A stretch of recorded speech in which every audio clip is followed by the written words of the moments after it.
Way back there. Understanding your theory that sort of a down market is good for net savers, can you sort of give us your thoughts as to where the market's going, its downward trend, and long-term profit or long-term profit are obvious? Well, I've got no idea where the market's going to go. I prefer it going down, but I haven't. My preferences have nothing to do with it. The market knows nothing about my feelings. That's one of the first things you have to learn with a stock. You buy 100 shares of General Motors. Now, all of a sudden, you have this feeling about General Motors. I mean, if it goes down, you may be mad at it. You may say, well, if it just go up to what I paid for it, my life will be wonderful again. Or if it goes up, you may say how smart you were and how you and General Motors have this love affair and everything. You've got all these feelings. Stock doesn't know you own it. Stock just sits there. It doesn't care what you paid. It doesn't care that you owned it or anything. So any feeling I have about the market is not reciprocated. I mean, it is the ultimate. It is very cold shoulder we're talking about here. And anybody that is going to be a net saver, practically everybody in this room is more likely to be a net buyer of stocks over the next 10 years than they are a net seller. So every one of you should prefer lower prices. I mean, if you're going to be a net eater of hamburger in the next 10 years, you want hamburger to go down unless you're a cattle producer. And if you're going to be a buyer of Coca-Cola and you don't own Coke stock, you hope the price of Coke goes down. I mean, you're looking for it to be on sale this weekend at your supermarket. You want it to be down on the weekends, not up on the weekends when you're going to attend the supermarket. Your stock exchange is a big supermarket of companies, and you're going to be buying stocks. What do you want to have happen? You want those stocks to go down, way down. And, you will make better buys then. And later on, 20 years from now, 30 years from now, when you're in a period when you're dissaving or when your heirs dissave for you after you're gone, I mean, then you may care about higher prices. But I find people, that was one of the, there's a chapter 8 in Ben Graham's Intelligent Investor about the attitude towards stock market fluctuations. And that and the chapter 20 on the margin of safety are the two most important essays ever written on investing as far as I'm concerned. Because when I read chapter 8, when I was 19, I figured, I just figured out what I just said, but it's obvious. I didn't figure it out myself, though. It was explained to me. I'd probably gone another 100 years if I had read it. Still thought it was good when my stocks were going up. Now we want things to go down, but I have no idea what the stock market's going to do. I never do. I never will.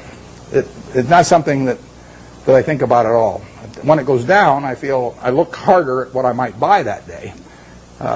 Because I know there's more likely to be some merchandise there that I can use my money effectively in. Okay, Warren, we'll take one more question from the audience. Okay, I'll let you pick who gets it then. You can be the guy.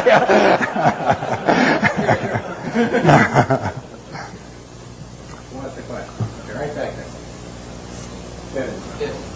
If you live it again, study your life again, then what would you like to do to have a happier life? Yeah, I would say, and this is going to sound disgusting. The question is, what would I do if I were going to live over again and have a happier life? The only thing I might do is select a gene pool where people live to be 120 or something that I came from. But I've been extraordinarily lucky. I mean, I use this example. I'll take a minute or two because I think it's worth thinking about a little bit. Let's just assume that it was 24 hours before you were born, and a genie came to you, and he said, Herb, you look very promising, and I've got a big problem. I've got to design the world in which you're going to live. And he said, I decided, the hell with it, it's too tough. You design it. So you've got 24 hours. You figure out what the social rules should be, the economic rules, the governmental rules, and you're going to live under those, and your kids are going to live under them, and their kids are going to live under. And you say, I can design anything? And Genie says, yeah, you can do it. And you say, well, there must be a catch. He says, well, there is a catch. You don't know whether you're going to be born black or white, rich or poor, male or female, infirm or able-bodied, bright or retarded. All you know is you're going to take one ball out of a barrel that's got 5.8 billion. You're going to participate in what I call the ovarian lottery. You're going to get one ball out of there. And that is the most important thing that's ever going to happen to you in your life, because that is going to control whether you're born here or in Afghanistan, or whether you're born with an IQ of 130 or an IQ of 70. It's going to determine a whole lot. And you're going to go out of the world and you're going to have that ball. Now, what kind of a world do you want to design? Well, I think that's a good way to look at social questions, because not knowing which ball you're going to get, you're going to want a ball that you're going to want design a system that's going to produce lots of goods and services, because you're going to want people on balance to live well. and you're going to want it that produces more and more so your kids live better than you do and your grandchildren live better than the kids. But you're also going to want a system that if it does produce lots of goods and services, does not leave behind a person that accidentally got the wrong ball and is not well wired for this particular system. See, I'm ideally wired for the system I fell into here. I mean, I came out and I got something that enables me to allocate capital. You know, nothing so wonderful about that. If all of us were stranded on a desert island, you know, we all landed there and we're never going to get off of it, the most valuable person would be the one that could raise the most rice, you know, over time. And you know, I could say, well, I can allocate capital. How about paying Neil?